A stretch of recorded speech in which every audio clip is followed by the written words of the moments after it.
letter was taped to the inside of the fuse box, written in my father's hand.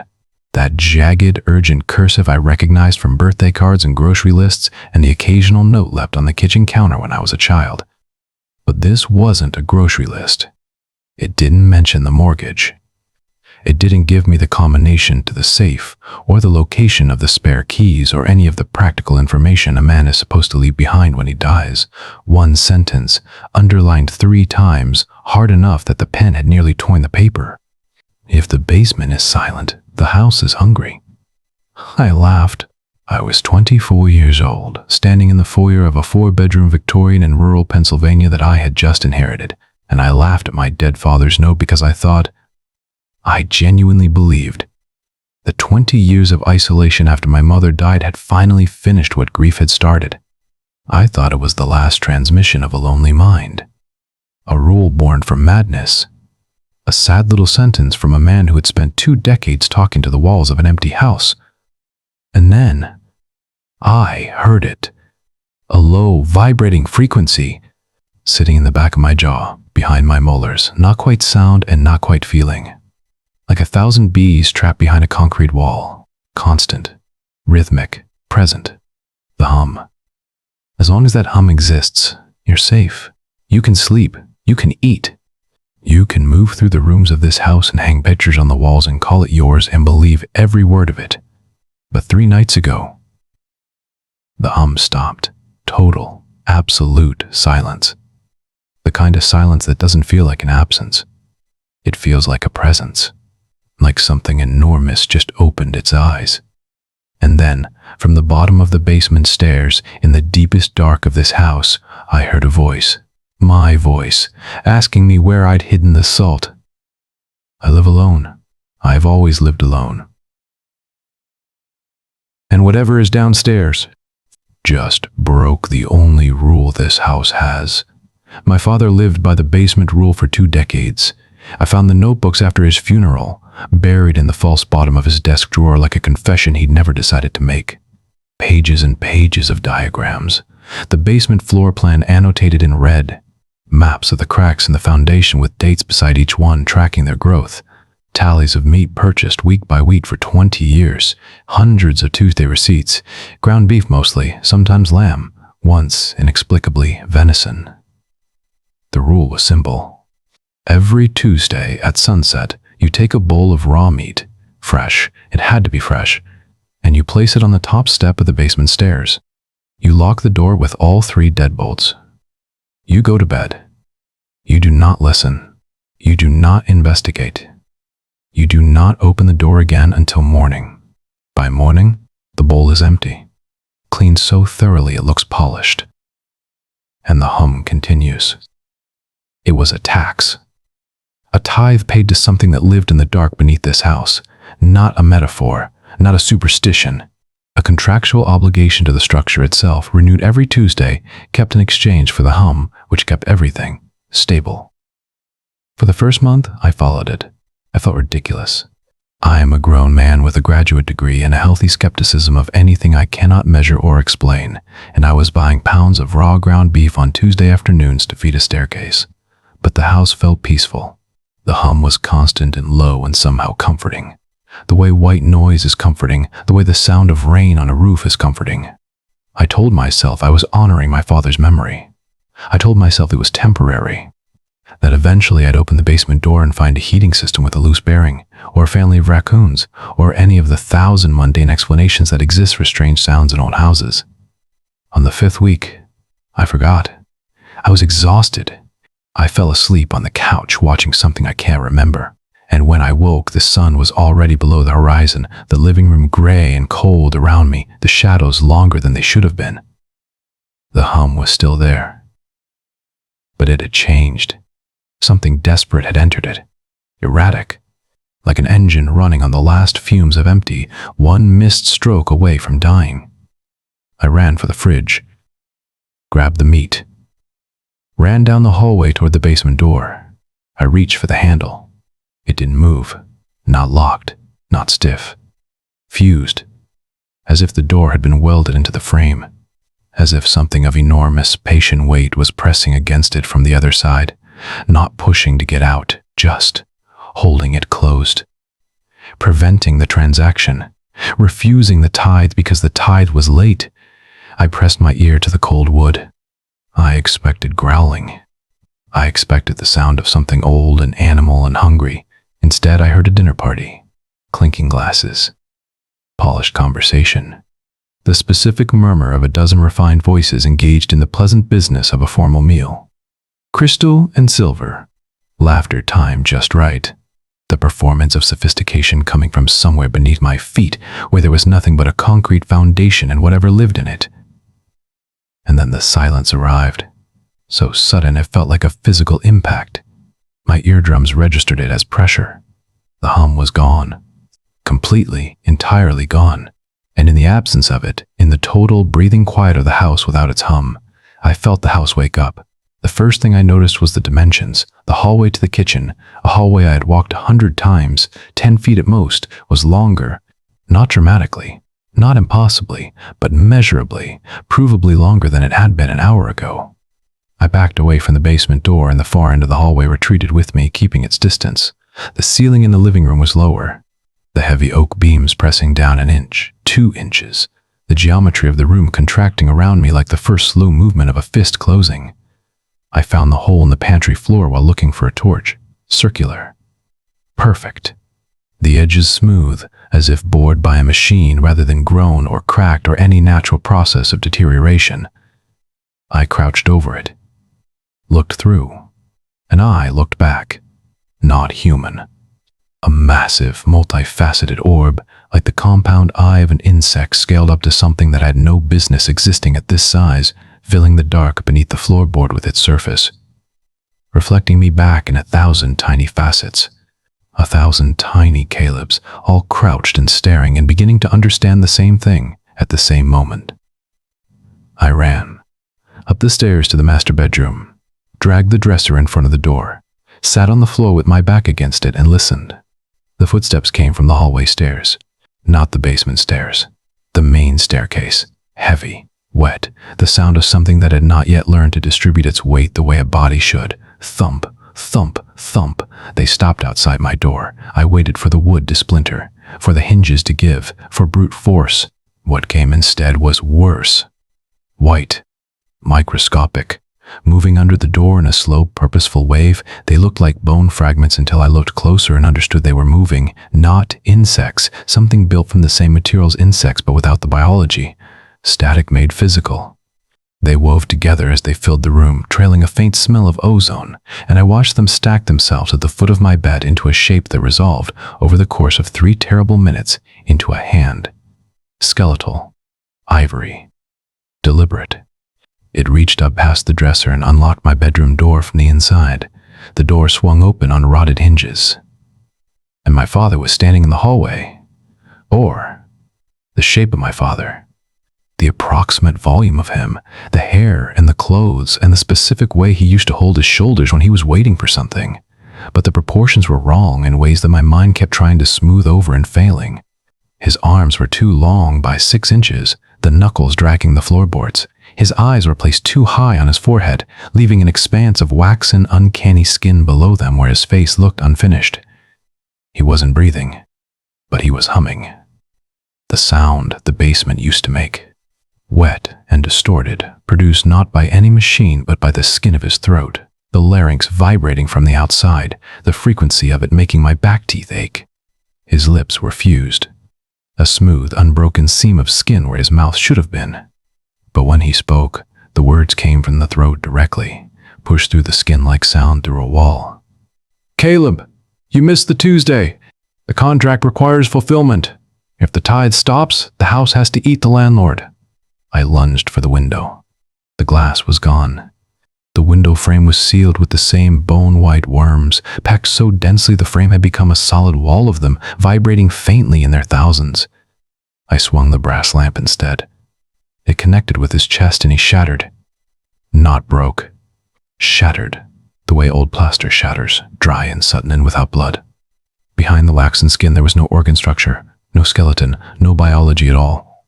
just thousands of the bone-white worms packed into the shape of a man, all vibrating in perfect unison, generating the hum the way a choir generates a chord. The whole body a biological speaker. The whole man a machine made of mimicry. The house was not haunted. It was alive, and it had been building a model of my father from the available materials for 20 years, and the model was almost finished, and the model had come to explain the terms of my tenancy in the only language it had learned. I ran past it, through the hallway that was constricting around me, the walls pressing inward like the walls of a throat, the floral wallpaper hanging in strips that looked, when I made myself look, like bruised meat, down to the basement hallway. The door was open now, not flung, not forced, simply open, patient. The stairs beyond it were made of muscle, raw, wet, pulsing with each step, yielding under my weight with a sound I will not describe in detail because the detail of it is still with me and I have decided to keep it to myself. I descended. The basement was a cathedral. Rusted metal lockers, thousands of them, stretching into a green bioluminescent void in every direction, tagged in spidery black ink with names I recognized and names I didn't. I opened one. My jacket. The exact jacket I was wearing, hanging there in perfect stillness, down to the paint stain on a left cuff from a weekend in July. I opened another, my childhood dog, static, taxidermied, eyes fixed and glassy, reflecting the green light with a perfect preserved fidelity. The house had been copying us. Every object, every animal, every person who had ever existed within these walls had been archived down here in the dark, backed up, filed. The hum was the sound of the processor running. The tithe was the fuel. And the landlord was the template. I found the machine at the lowest level. Brass and iron, half buried in the pulsing earth, connected to the house above by thick translucent tubes through which something violet and luminescent moved in slow, purposeful waves. The gears spinning at the speed of thought. And sitting at the controls was me. Older. Much older. White hair. Translucent skin through which the structure beneath was faintly visible, and in the place of eyes, the same compound orbs I had seen looking up through the floorboards, multifaceted, reflecting, taking in everything without expression. "I've been waiting for the cycle to break," the old version of me said. His voice was pitched to the exact frequency of the hum. "The entity needs fresh data. The landlord isn't an owner. The landlord is the template. When the template breaks the rules, the entity consumes the source data to repair the archive. The father becomes the basement. The son becomes the hum. That is the rule. That is how the house survives." He stood and walked into the center of the machine. The moment his foot touched the metal, he dissolved, not violently, peacefully. His body becoming a blinding cloud of the bone-white worms pouring from the machine into the tubes, into the walls, into the structure of the house itself. The rooms above shifting, resetting, the dimensions correcting, the wallpaper knitting itself back together, the stairs becoming wood again. The last thought I had as the worms covered my eyes was that the old version of me had been waiting down here for a very long time. And he had seemed relieved. I woke on the kitchen floor, sunlight through the windows, the hum back in my teeth, soft and constant and comforting as a heartbeat, the house around me perfect and still and exactly the right size. I walked to the fuse box. There was a new letter, fresh paper. My handwriting, I knew it immediately, but the date written at the top was 10 years from now. Don't forget the raw meat. The entity prefers it warm, and never ever look in the mirror after midnight. I looked in the mirror on the way back to the kitchen. My eyes were still blue, but when I blinked, the reflection didn't show me the hallway. It showed 1,000 reflections of the kitchen, angled and perfect, the compound geometry of a multifaceted eye that had learned to wear a human face. I am the hum. I am the basement. And I have never felt more at home. Next Tuesday is almost here. The meat is already in the fridge, and the bowl is already clean. The most dangerous thing about a secret isn't that someone might find it out. It's that someone might be watching you keep it. My name is Elias, and I haven't left my apartment in 214 days. Agoraphobia isn't just a fear of the outside. It isn't the phobia you can reason your way through or medicate into a manageable inconvenience. It is a prison where you are simultaneously the warden, the inmate, and the architect of the walls. I built mine carefully. I furnished them well. I told myself that a cage of my own design was different from captivity. I have high-speed internet, a smart home system I named Aura that controls the lights, the locks, the temperature, the blinds. A ring of security cameras giving me a 360-degree view of every hallway, every entrance, every approach to my door. I felt safe because I was the only one with the password. I was the only one with the eyes. I thought the watching was mine to control. I was wrong about that in ways I am still trying to understand. 3 nights ago, at exactly 2 a.m., Aura turned the bedroom lights to a soft, pulsing red. I didn't ask her to. I checked the command logs immediately. The instruction didn't originate from my phone. It didn't come from any device I own. It came from inside the apartment, and then the notification appeared on my desktop. A private link. A live stream. The title of the stream was The Bird in the Cage. I clicked it. The video feed was from a camera angle I had never seen before. A perspective from deep inside the bedroom ventilation duct, angled downward, looking directly at my bed. Looking directly at me. And as I sat there watching the stream on my monitor, I watched myself on that stream sitting there watching it. The recursive horror of it. Watching yourself discover you're being watched is something I cannot adequately convey. In the comments section, a user named The Caretaker typed 4 words. Don't look at the vent, Elias. A pause. It ruins the composition. Panic is a cold thing. It doesn't arrive as heat or noise.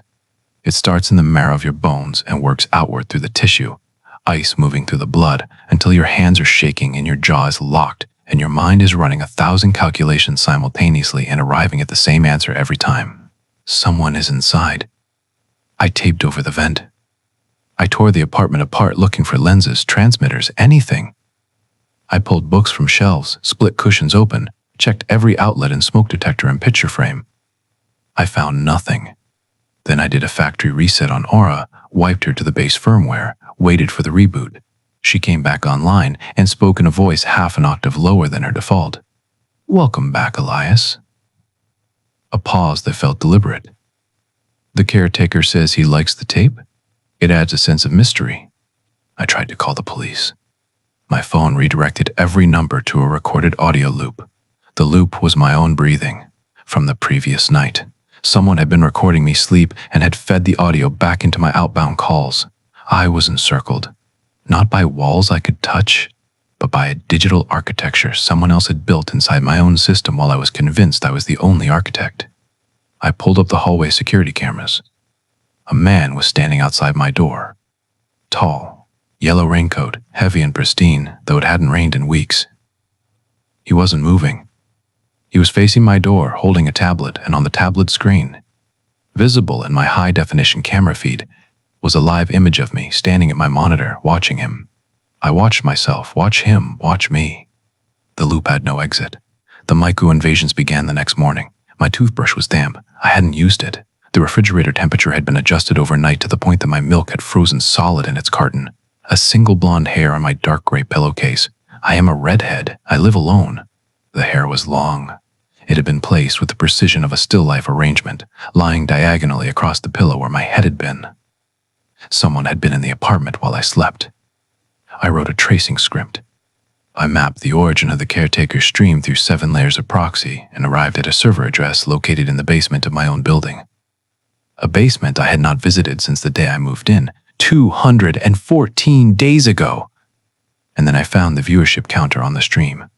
10,000 people were watching. They had a name for it. The Elias Show. They had a betting pool running on the sidebar. Odds updated in real time. Breakdown probability. Days until exit attempt. Days until complete psychological collapse. The chat scrolled too fast to read in full, but fragments surfaced. He's going for the kitchen knife. $10 says he tries the window next. I looked at the window. The blinds were shut. I could hear it then. Faint, rhythmic, coming from the outside of the glass, 14 floors above the street below. The slow drag of fingernails across the exterior surface of the window.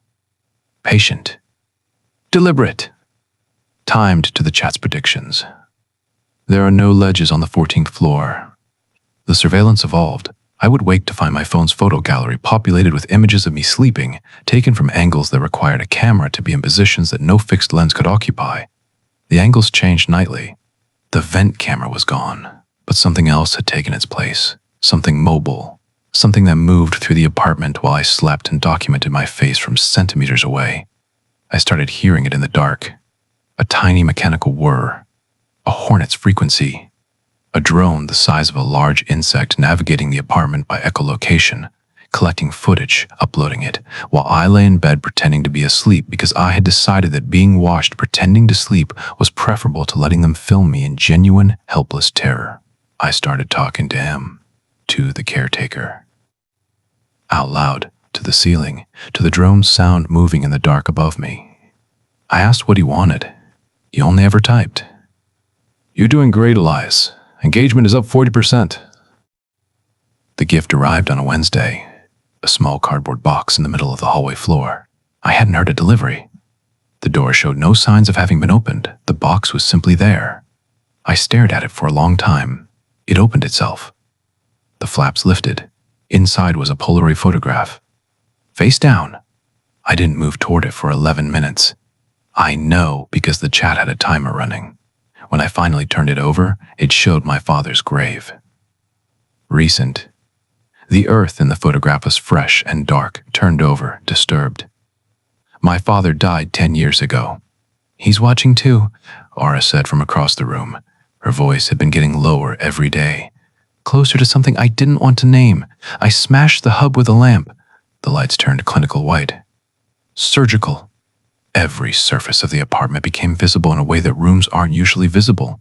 The way a stage is lit, the way a laboratory is lit, the way a space is lit when the people doing the lighting don't care about your comfort, only about visibility.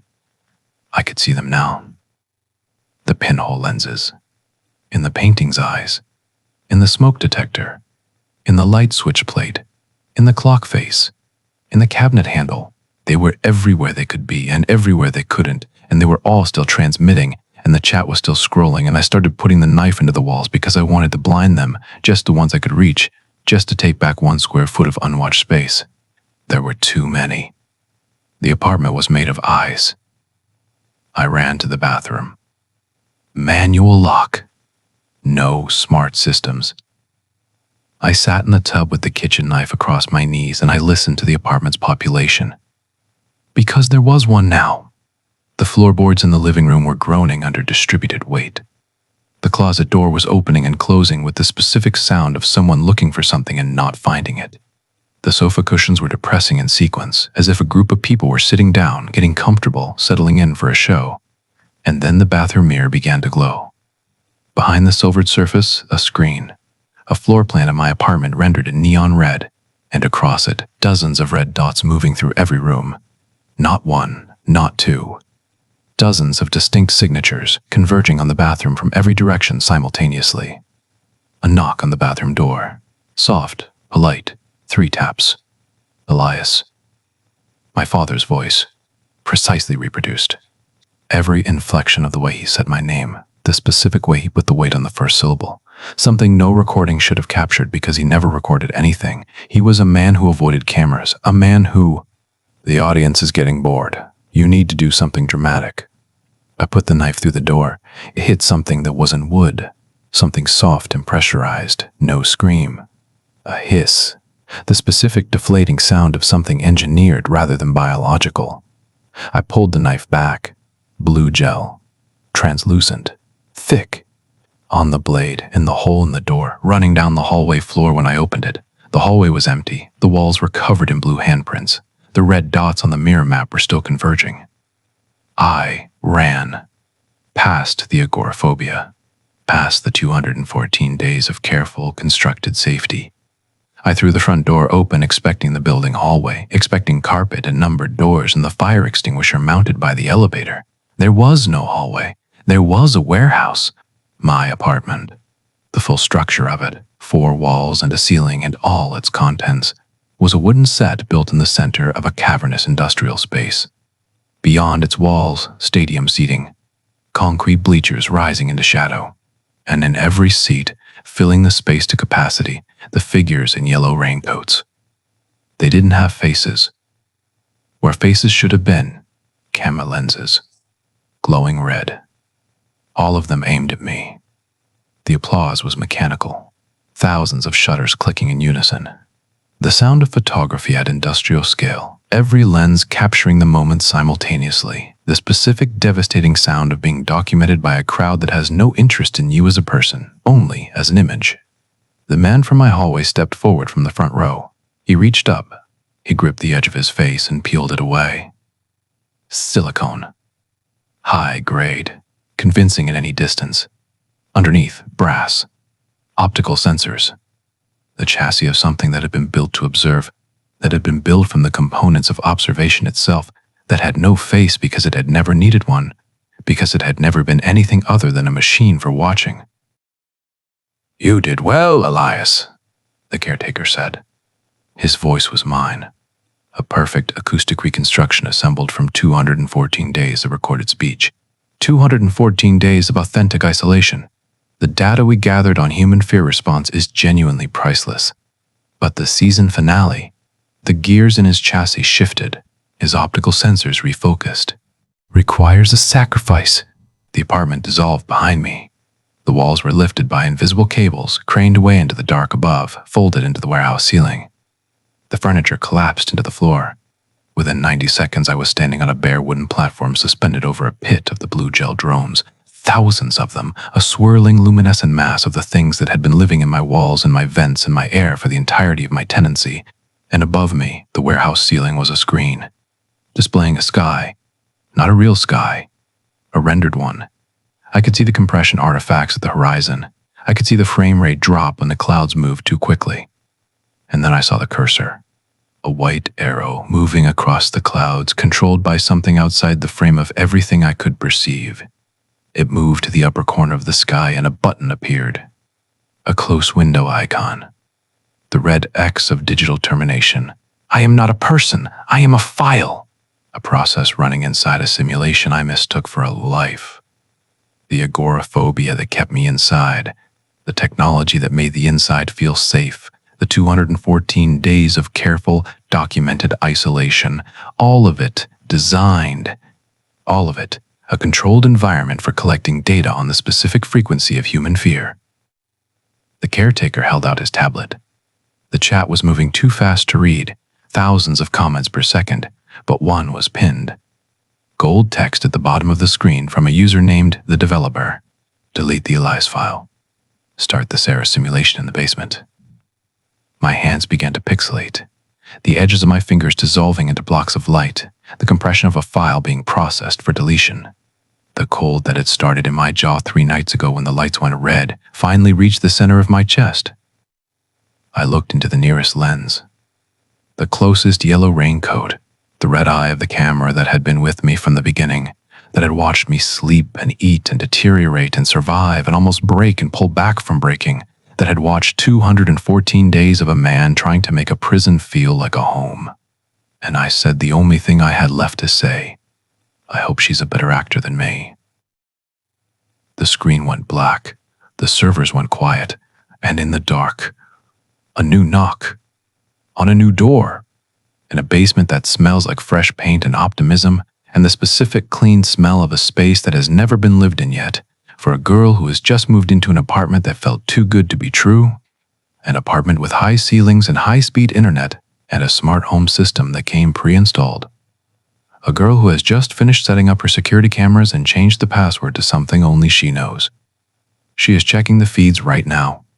She is satisfied that every angle is covered. She feels safe because she is the only one with the eyes. She is wrong.